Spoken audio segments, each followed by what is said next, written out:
You find out a lot about people by what they post on social media. What you post in that digital footprint can make or break your case. They're going to try to get you to make some kind of admission during your deposition and just try to make a mountain out of a molehill. When you do have social media and something has happened in your life, if you're not being honest with that and you're living a different story. Social media is a stamp of where somebody is all the time. So stay off social media when you're involved in any kind of accident, slip and fall, any kind of legal issue, until that legal issue is resolved. I would advise you not to post at all. Hey everybody, thanks for watching the Carolina Justice Report today. I'm Rainey Romero with the lovely law firm. Today's a really important topic of how social media can make or break your case.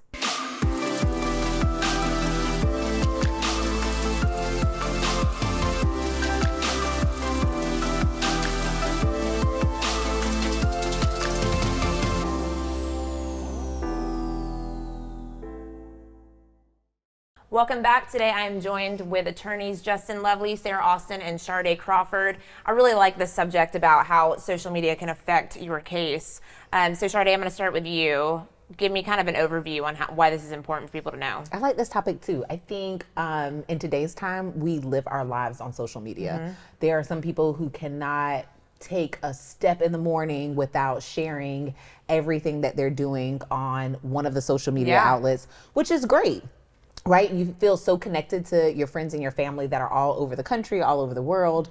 But the problem that creates is when something happens in your life, especially like a catastrophic thing such as accidents that you've been involved in, and you start and continue to share what's going on in your life, what is happening on your social media definitely has to add up to what you are claiming in these cases. And so if you are saying that, for instance, I was injured in this work accident or I was in this auto wreck, and because of that, I'm dealing with all of this pain and the suffering from it, then your social media posts need to align with that. And you have to understand that whenever you have a claim against another party and the insurance companies and things get involved, they're going to follow up and they're going to do their due diligence and look at your social media to see whether the things that you're claiming are adding up. Mm-hmm. Mm-hmm. Yeah, it makes sense. Yeah. And that's the first place they go to, and I think some clients don't, they're not thinking about that. And lawsuits, right, when these are our clients' social media that we're talking about, they can drag on for years. And so, you know, maybe you didn't post right away after the accident, but you continue to post, and all of those things become relevant, right? And when there's a lawsuit involved, they get to subpoena all that stuff. So they get access to all of your social media posts. And so just be mindful if you are involved in an accident or something like that about what you're posting online. I would advise you not to post at all about it. It's just safer and easier. And we can kind of work with it if you're not, you know, when you write a statement, I was in an accident and XYZ happened, that's a statement they're going to use against you later. And so think about that.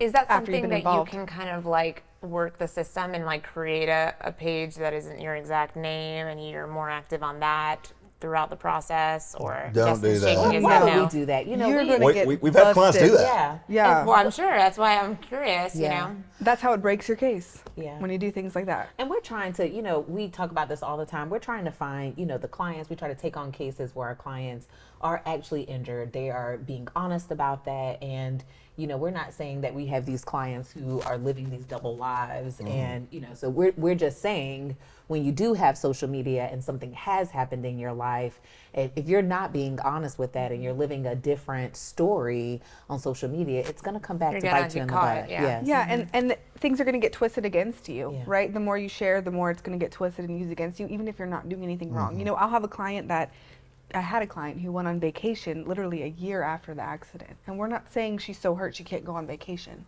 But what are they going to try to show the jury is all these pictures of her at the beach with her family, like everything's great, you know? So even those things that aren't wrong are going to be used against you. So when you're mentioning specific things about the accident or your injuries, you're just sort of creating problems and making things that normally wouldn't be twisted and used against you because it wouldn't exist. You're just sort of giving them something to pull at.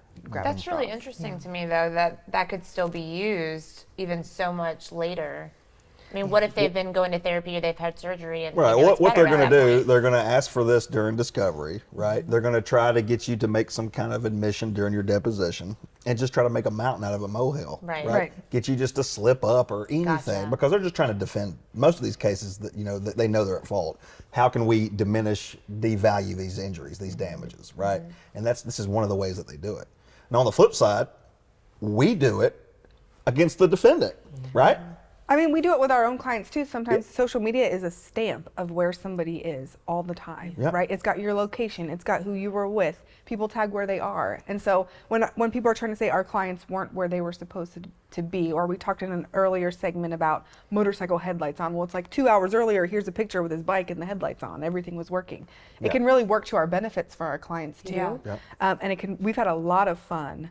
I've had a lot of fun digging into defendants and the at-fault drivers' social media, because you find out a lot about people by what they post on social media, Yeah. and where they hang out and who they're with and what kind of people they are. And we've solved some cases about where was this person overserved at a bar based on where do they always drink on their social media. Wow. And so those things can be really useful to us. And then we've had cases, where people will drive recklessly, passengers on motorcycles, and the whole Facebook page is just videos of popping wheelies all the time.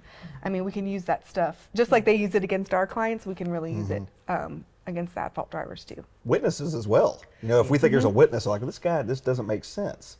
Well, magically, we can do some social media digging, and maybe there's some kind of relationship we find. These guys were in college together. This is the person who's providing liability or providing a defense for the defendant. Well, then when we go get to a deposition point, we can impeach them with that evidence. We can really figure out who knows each other and where they were and how they were involved and what time. I mean, it really just tracks all of us. Sarah, I know that you said, you advise them to not post at all, but is it helpful ever for them to post the pain and suffering side of it?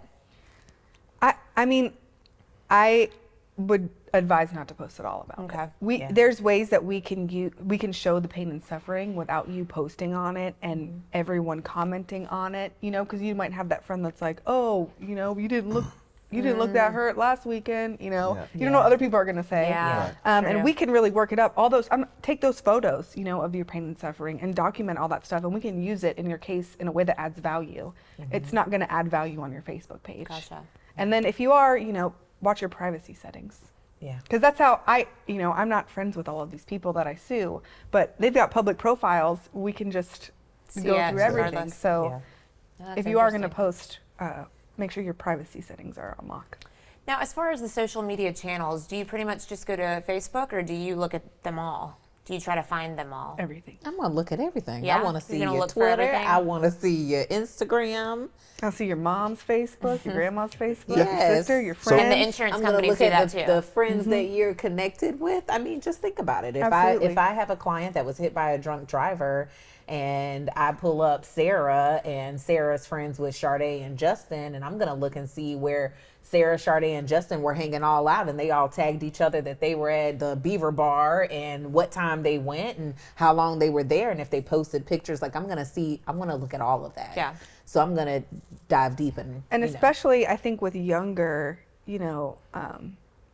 defendants or clients with TikTok and Snapchat and lives, you're getting so much more information in real time. We've got an accident where we've had an accident where the kid was going over 100 miles an hour, and there's a TikTok of it, of the dash. And so it's like that stuff is public information now, where before there wasn't that digital footprint and that video of it in real time. And I'm not as versed in Snapchat, but I know that those are stories that kind of disappear. Are you still able to get those that disappear? Are they archived somewhere that you're able to still see things like that? In some instances, you some of can. them Yeah. they can. Yeah. Yeah. You've got to file a lawsuit and send a subpoena Gotcha. to So get all that. that's- It's not readily not- available, yeah, right? okay. Not posted, but there's still ways to access it. Yeah.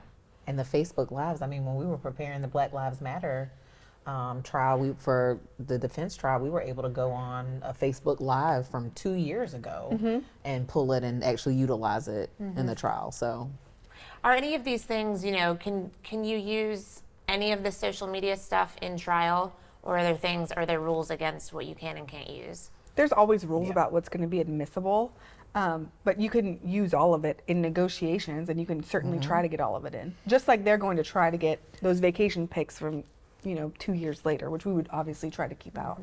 But there is the potential for all of it to come in. So the reality is you have a digital footprint, Yeah.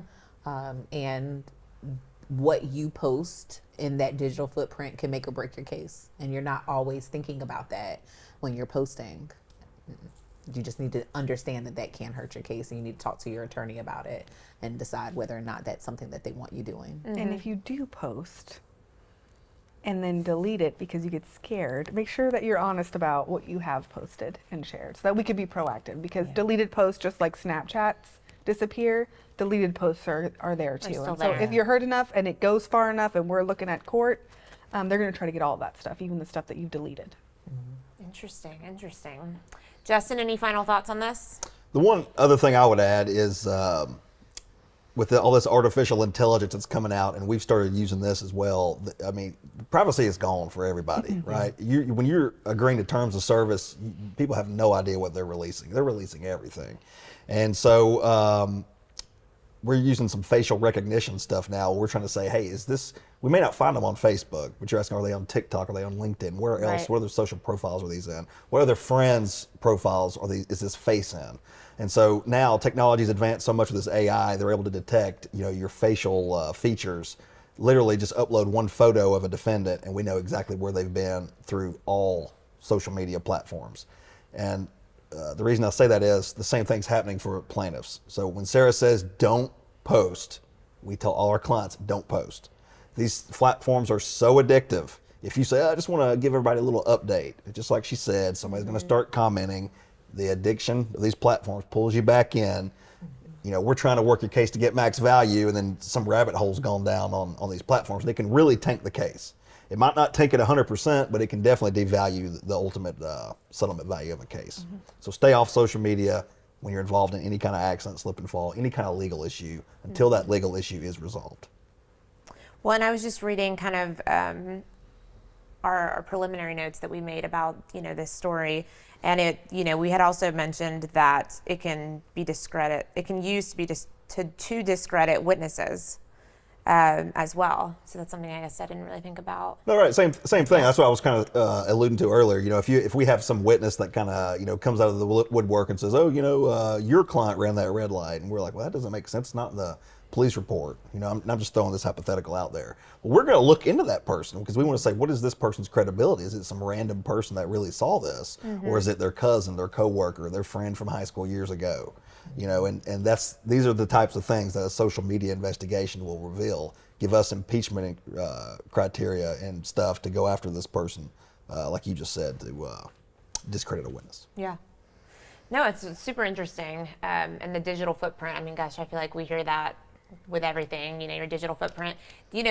Somewhat off topic, but your emails, does this apply to emails as well?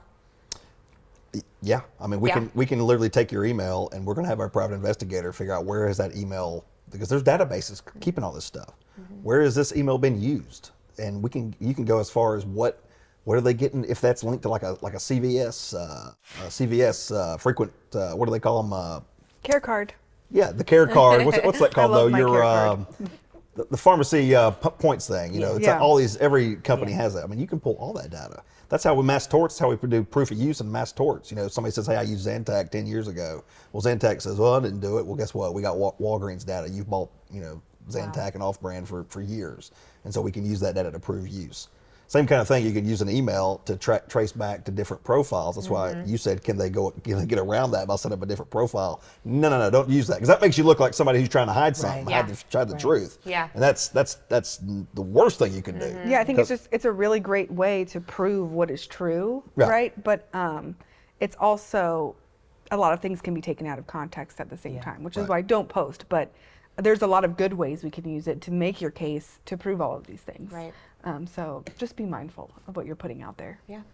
Well, thank you guys so much for watching today. Of course, as always, you can visit us online at justiceislovely.com. Feel free to ask any questions that you have. You can find us on social media, Twitter, Instagram, YouTube, Facebook, TikTok. We're all over the place. We would love to hear from you and answer any questions that you may have. Thanks so much for watching the Carolina Justice Report today. We'll see you next Tuesday. When life gets ugly, justice is lovely. The lovely